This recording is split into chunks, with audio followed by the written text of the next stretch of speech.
Physics, third होता है हमारा केमिस्ट्री। जैसे आपको पता है कि बायोलॉजी में अगर 11th और 12th को देखा जाए तो आपके 22 chapter according to the NCERT 22 chapter आपके क्लास 11 में है और 16 चैप्टर आपके क्लास 12 में है। टोटल 38 चैप्टर है, राइट। यूनिट की बात की जाए तो 10 यूनिट है बायो में, 5 यूनिट्स आपकी क्लास 11 में है और 5 यूनिट आपकी क्लास 12 में। तो इन 38 चैप्टर से अगर हम बायोलॉजी की बात करें तो टोटल जो क्वेश्चंस आते हैं जो आपको अटेंड करना होता है वो क्वेश्चन होते हैं 180 क्वेश्चन। कितने क्वेश्चन बेटा? 180 क्वेश्चन। और इन क्वेश्चन का जो नेचर होता है वो होता है मल्टीपल चॉइस क्वेश्चंस होते हैं, एमसीक्यूज होते हैं। मतलब एक क्वेश्चन है और उसके 4 ऑप्शंस हैं, उसमें आपको एक को टिक करना है, 4 मार्क सीट होती है उसमें आपको फिल अप करना होता है, राइट। अब अगर हम बायो की बात करें तो नीट एग्जाम में बेटा बायो मेजर सब्जेक्ट है और 50% क्वेश्चंस आपके कहां से आते हैं? बायो से आते हैं। मतलब 180 में 90 क्वेश्चंस आपके कहां से होंगे बेटा? बायो से होंगे। मतलब और ये 90 क्वेश्चन अगर देखा जाए तो अगर 38 चैप्टर है तो एवरेज आप ले लो तो 2.5 क्वेश्चंस आपके एक चैप्टर से हो गए, 2 से 3 क्वेश्चन, ठीक है। और ये क्वेश्चंस एनटीए जो एग्जाम को कराती हुई बोलती है कि जितने भी क्वेश्चंस होंगे आपके एनसीईआरटी की लाइनों से, मतलब इवन इसमें सिंगल क्वेश्चन भी आपकी बुक से बाहर से नहीं होगा।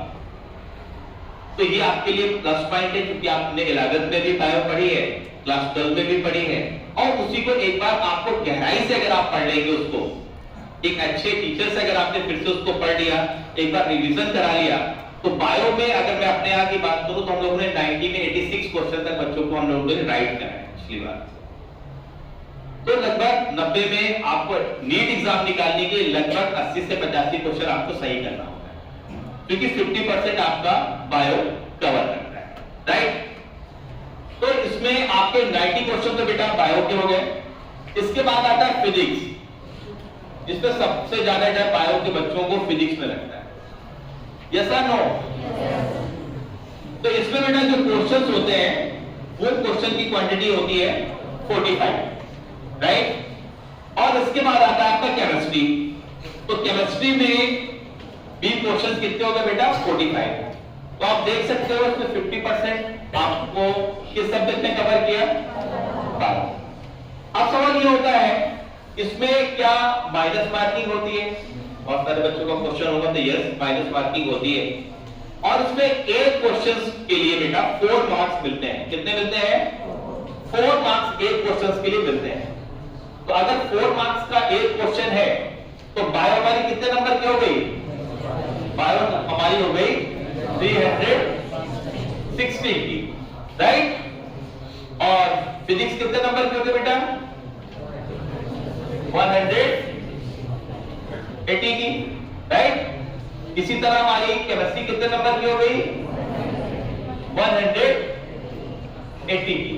जब आप उसको टोटल करेंगे तो टोटल हमारा आ जाएगा 720। मतलब जो टोटल होता है नीट का वो होता है बेटा 720 नंबर का टोटल, राइट। अच्छा एक चीज और आप लोगों के बच्चों के दिमाग में आ रही होगी कि मेडिकल की पढ़ाई बहुत महंगी है। कितने बच्चों के माइंड में चीज आ रही है? जरा तो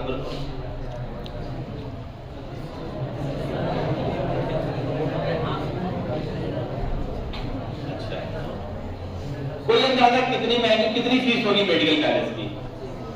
जो गवर्नमेंट मेडिकल कॉलेज होते हैं कोई स्टूडेंट कितनी फीस होगी बेटा एक साल की?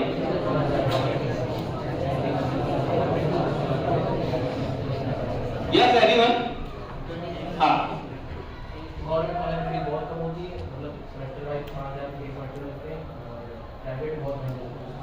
प्राइवेट में क्या होगी बेटा?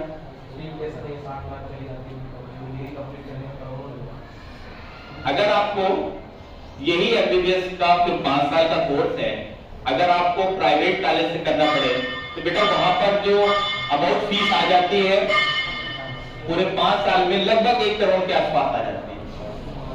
20 लाख के आसपास का खर्चा है 1 साल का, ठीक है।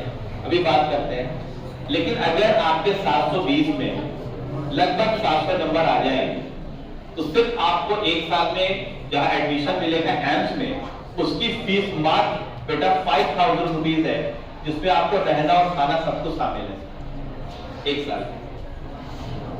अगर गवर्नमेंट कॉलेज की बात करी जाए, एम्स तो होता है बेटा 2 तरीके के कॉलेज होते हैं। जैसे आपको पता है कुछ सेंट्रल गवर्नमेंट के कॉलेज, जैसे जॉब होती है, आपको पता है रेलवे की जो जॉब है कैसी है, सेंट्रल गवर्नमेंट की है, जो पुलिस की जॉब है स्टेट गवर्नमेंट की है। उसी तरीके से बेटा कॉलेज भी 2 तरीके के होते हैं, एक होते हैं सेंट्रल गवर्नमेंट के कॉलेज और एक होते हैं स्टेट गवर्नमेंट के कॉलेज। तो जो सेंट्रल गवर्नमेंट के कॉलेज है उन कॉलेज को हम बोलते हैं बेटा AIIMS, all India institute of medical science. और जो स्टेट गवर्नमेंट के कॉलेज है, जैसे आपने सुना होगा कानपुर मेडिकल कॉलेज है, लखनऊ मेडिकल कॉलेज है, हमारे फतेहपुर में भी मेडिकल कॉलेज